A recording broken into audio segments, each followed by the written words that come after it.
Bonjour à toutes et à tous, et on va continuer les cours sur l'éco-conduite. C'est très important d'avoir et d'économiser du carburant jusqu'à 300 à 400 euros par an. Donc je vous donne au fur et à mesure des vidéos quelques conseils pour optimiser l'énergie, l'argent, etc.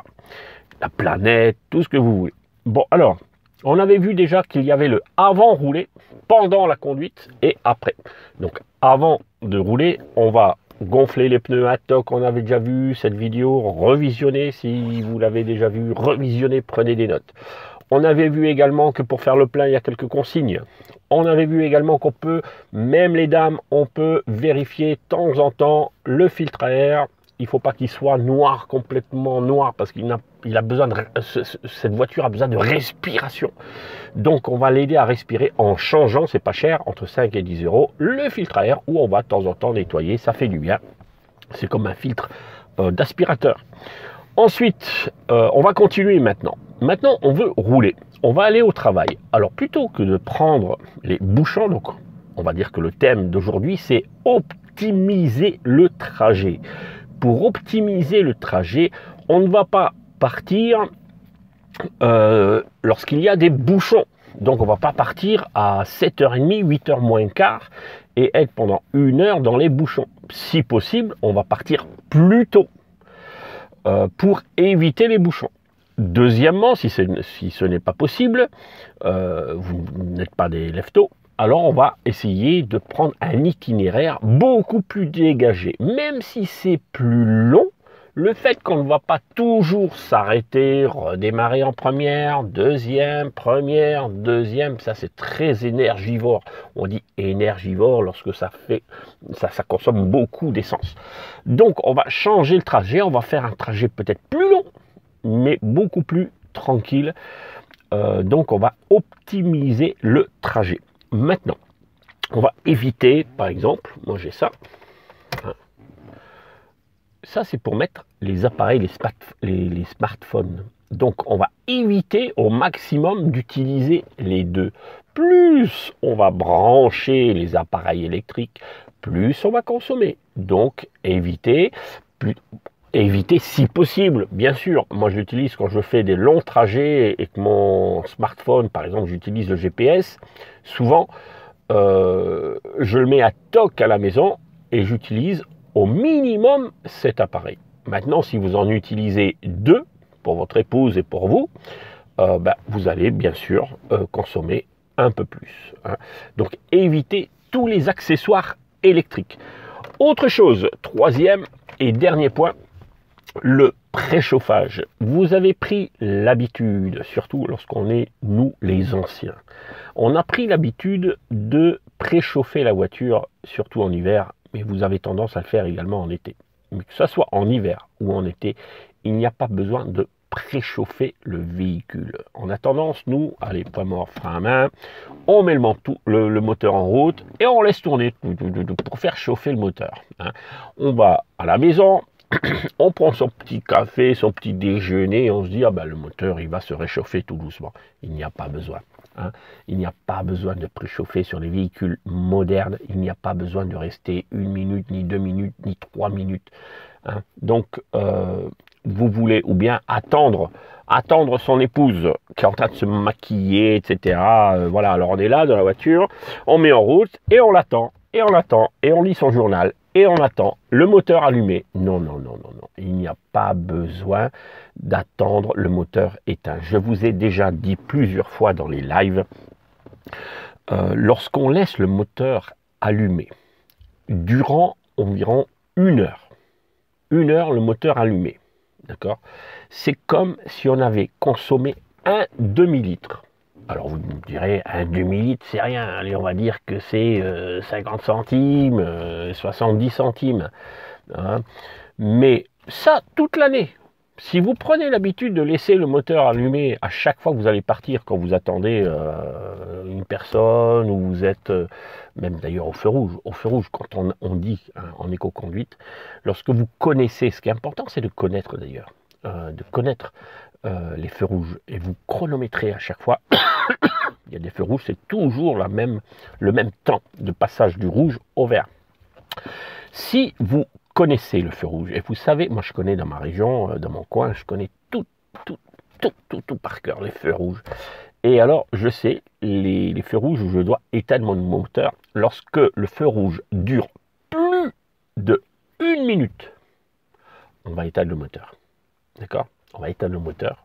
C'est le stop and start. Voilà, donc on va manuel. Et on va éteindre le moteur. Et lorsque on sait que 5 secondes après, et puis c'est un petit jeu pour nous, et 5 secondes avant le vert, vous mettez en route, n'attendez pas que ça soit vert. Maintenant, pour ceux qui passent le permis, puisque quand même je m'adresse à ceux qui passent le permis également, évitez, si possible, si vous avez du mal à démarrer, évitez d'éteindre le moteur à chaque feu rouge. Pour quelle raison? Parce que si vous prenez l'habitude, tout ça pour gagner un point, le problème c'est que vous risquez d'énerver l'inspecteur. Pourquoi? Parce que ce que je vois souvent, parce que moi je dis aux élèves, si tu veux avoir un point, en plus pour l'éco-conduite, tu montes les vitesses à 2000, tu descends à 1000, ça c'est économiser le carburant, d'accord? Et au feu rouge, ce que tu peux faire, mais ça je le dis qu'aux élèves doués, qui n'ont pas de problème de redémarrage.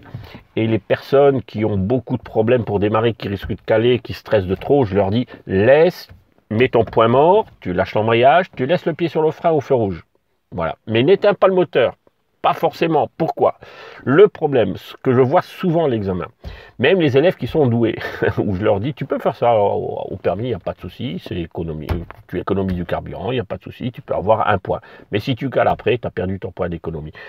Donc par exemple, vous éteignez le moteur et le feu est rouge. Ok, l'inspecteur va dire super. Mais vous rêvassez. Vous allez commencer à rêver, à regarder, tac, vous pensez à autre chose. Et le feu passe au vert. Et l'inspecteur va vous dire, monsieur, c'est vert. Ah oui, c'est vrai. Vous mettez en route et vous partez, hop, et vous avez oublié de mettre la première. Ou bien vous mettez la première parce que vous êtes stressé, vous relâchez l'embrayage trop vite, la voiture elle cale. Voilà. Alors voilà toutes les erreurs que vous faites lorsque vous mettez vous éteignez le moteur au feu rouge, au permis. Donc, évitez, si vous ne vous sentez pas capable, si vous êtes trop stressé au permis, restez le moteur allumé. Restez, éventuellement, vous pouvez mettre le point mort, vous lâchez l'embrayage, mais vous laissez le pied sur le frein. Alors vous allez me dire, mais pourquoi je laisse le pied sur le frein? Parce que quelquefois, vous n'êtes pas forcément sur du plat, vous êtes peut-être en montée comme ça. D'accord? Un faux plat, on peut appeler ça. Hein, un faux plat. Et si vous lâchez le frein, la voiture va reculer. La voiture va reculer, l'inspecteur va freiner. Ah oui, mais je croyais que j'étais sur du plat, monsieur. Non, l'inspecteur freine, c'est fini. Je vous ai déjà dit. Alors, vous voyez, c'est un cours d'éco-conduite, mais également quelques conseils pour ceux qui passent le permis. D'accord? Donc, l'inspecteur, s'il freine, ou si l'inspecteur touche le volant, c'est éliminatoire. Parce qu'on me pose encore souvent les questions. J'étais en côte, je voulais démarrer en côte, mais la voiture a reculé, l'inspecteur a freiné. Est-ce que vous pensez que c'est éliminatoire? Ne me posez plus les questions là. D'accord? Parce que lorsque l'inspecteur freine, même si c'est en même temps que vous, si l'inspecteur freine, c'est fini. Je suis rentré dans un giratoire et l'inspecteur a pris le volant parce qu'il m'a dit qu'il faut rester à droite. Mais je voulais le faire. Alors, il y en a une dernièrement qui m'a dit, mais l'inspecteur a cru que je voulais me mettre sur la voie de gauche. Mais je voulais me mettre à droite, mais il m'a pas laissé le temps. Ne dites jamais ça, voyez. Ne dites jamais ça. Pourquoi il l'a fait? C'est parce que vous étiez parti trop à gauche. Alors, à l'approche d'un rond-point, serrez la droite. Vous voyez, là, je m'évade parce que je pense à ceux également qui vont, ces jours-ci, passer le permis. Donc, c'est de l'éco-conduite et en même temps, je vous donne quelques conseils pour le permis de conduire. Donc, je résume. Pour l'éco-conduite, n'oubliez pas de limiter tous les accessoires électriques, les trajets, essayez d'éviter les bouchons, d'accord? Évitez les bouchons, je vous l'ai déjà redit plusieurs fois. Essayez d'optimiser votre trajet, ok? On va éviter bien sûr la clim, les vitres, si on peut les fermer, c'est aussi bien, parce que plus il y a de la prise au vent, moins c'est bon, d'accord? Plus le vent rentre dans le véhicule, moins c'est bon. Ok. Et puis on va également, une chose que je peux rajouter, on va essayer d'éviter d'avoir dans le coffre beaucoup d'outils. On va éviter d'avoir sa boîte à outils qui pèse très lourd. Donc plus le véhicule est léger, moins on va consommer. plus le véhicule est lourd, plus on va consommer. Donc on va vider tous les apparillages qu'on n'a pas besoin. D'accord. Donc pas de boîte à outils, voilà, on n'a pas besoin de, je sais pas, qu'est-ce que vous transportez, on est rentré de vacances et on a encore le truc sur le toit là pour mettre tous les affaires là, je sais plus, le coffre de toit.